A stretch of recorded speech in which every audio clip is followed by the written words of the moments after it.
This principle aims to provide specific guidelines for determining when it is morally permissible to perform an action, in pursuit of a good and in full knowledge that the action will also bring about bad results.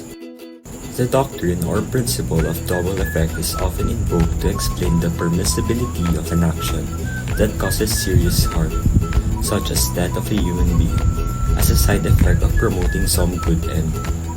Description. These might seem counterintuitive, but the principle is used in serious arguments about some important issues in ethics.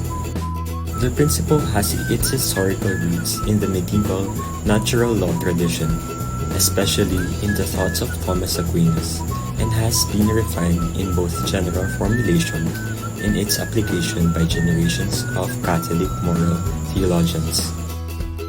There are several elements to the doctrine of double effect.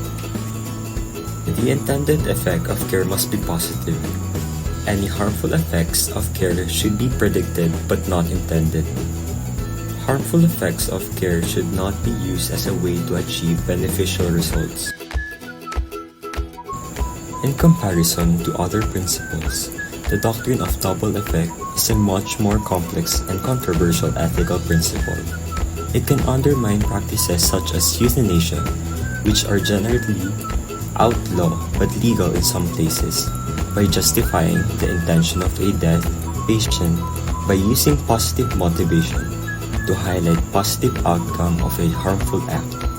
However, clinical law often takes into account the motive and intentions behind a severe act, and the intent to kill must be absent for doctors to legitimately claim the doctrine of double effects justifies their actions.